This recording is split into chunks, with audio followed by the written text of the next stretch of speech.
Hey guys! Welcome back to my channel! Another day, another loto na naman. Kaya tara, samahan niyo ako. Let's go!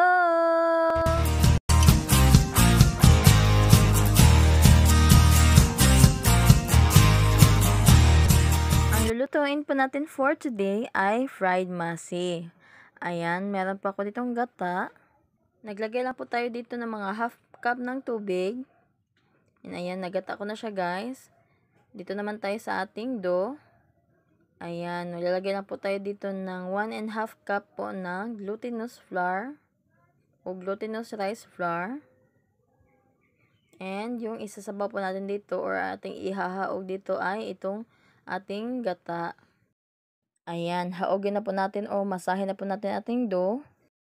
Ang paglalagay ko po pala dito ng gata ay pakonti-konti lang. Huwag po natin biglain para po hindi malata itong ating dough. Ayan, i-mix lang po natin ito ng mabuti. Ang paggawa po pala dito ay para lang din po tayo nagagawa ng masi. Ayan, hinaog ko lang po yan and nilamas-lamas ko po. Ayan, matapos po natin masahin itong ating dough ay lalagyan po natin ito ng 2½ tablespoon ng flour or harina.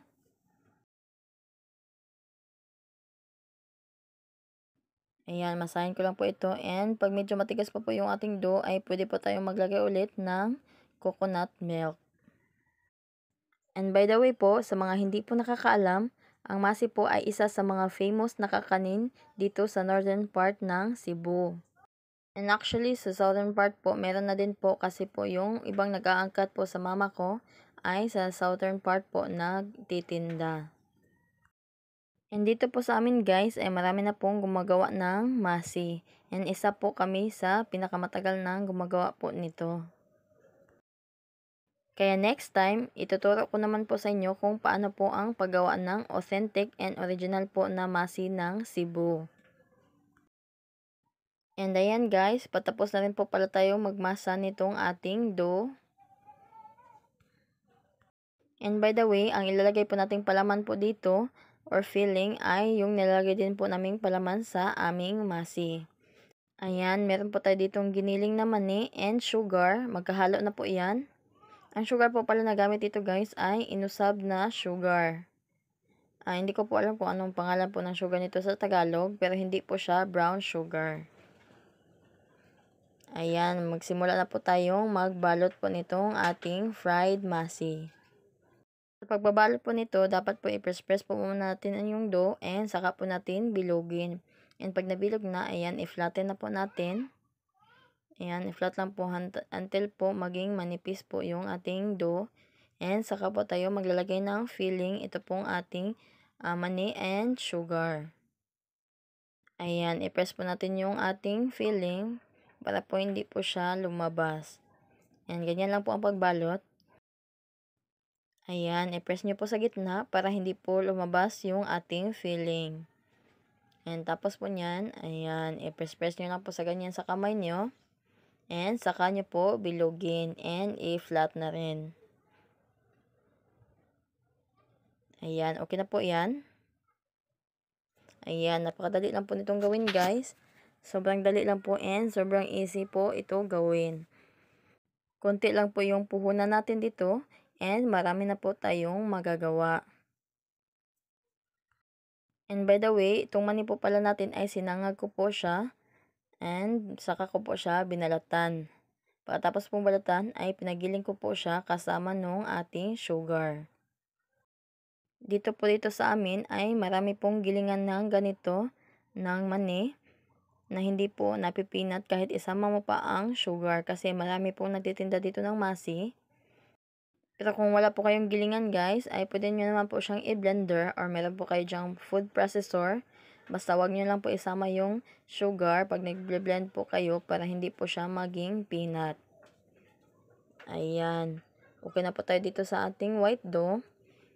Ayan, nagtira po ako dito ng kaunting dough and lagyan po natin ito ng OB powder. And masahin po natin ito ulit. I-mix lang po natin until po maging OB po ang kulay nitong ating dough. Masarap din po itong ating ube flavor guys kasi po bukod sa mabango po siya ay nagkakaroon na po ng konting lasa itong ating dough dahil po sa nilagay nating ube powder. Ayan, masahin lang po natin ito ng mabuti until po maging ube na po talaga yung kulay nitong ating ginawang dough. And importante po talaga guys na hindi po kayo maglagay dito ng coconut milk ulit kasi po yung nilagay po natin na ube powder ay medyo nagiging malata po yung ating dough. Ayan, okay na po yan. Proceed naman po tayo dito sa paglalagay po ng filling dito sa ating dough. Kagaya lang din po ang ginawa natin nung ating white dough guys or nung ating regular dough. Ganun lang din ang gawin natin. Ayan, malagay din tayo dito ng filling and pagbalot nito, ganun lang din po. Napakasarap po nitong fried masi and very convenient po siya lutuin. Sobrang dali lang po nito gawin. And sobrang mura lang po ng puhunan. 50 pesos lang po ang nagastos ko dito sa lahat. And ngayon po ay nakagawa po ako ng 19 pieces. Pero hindi lang po 19 pieces yung nagawa natin kasi kanina po ay gumawa na po ako dito. Kinuhanan ko po itong ingredients and nagluto po ako kanina.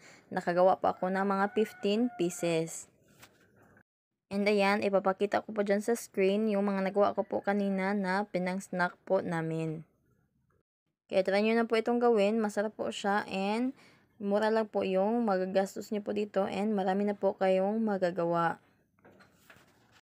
Basta sa paggawa po nito ay adjustin nyo lang po yung laki.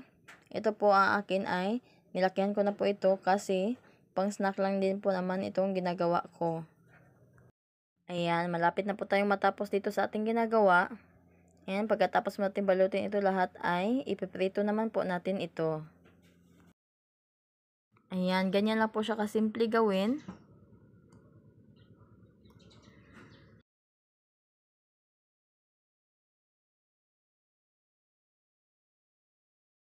Ito na po lahat yung ating nagawa and proceed na po tayo sa ating pagpiprito.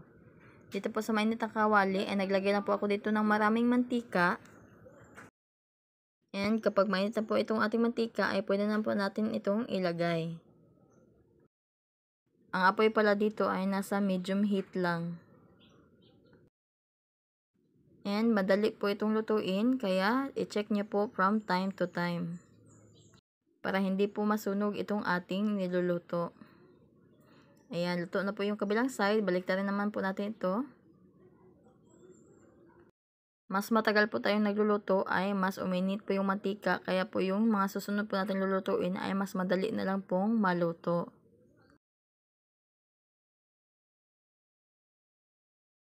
Ayan, luto na po itong ating first batch. Hanguin na po natin ito.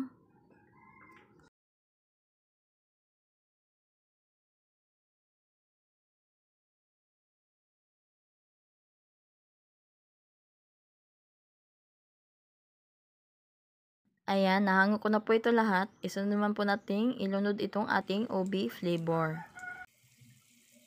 Ayan, tingnan nyo naman guys. Napaganda po ng kulay nitong ating ube.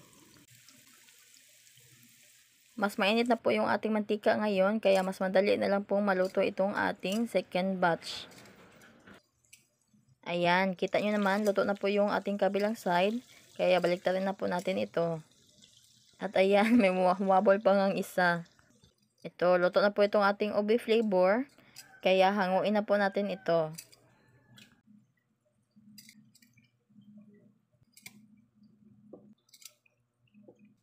Ayan, luto na po itong ating fried masi. Kaya try nyo na po itong gawin. Yan lang po. Thank you for watching. Bye! God bless!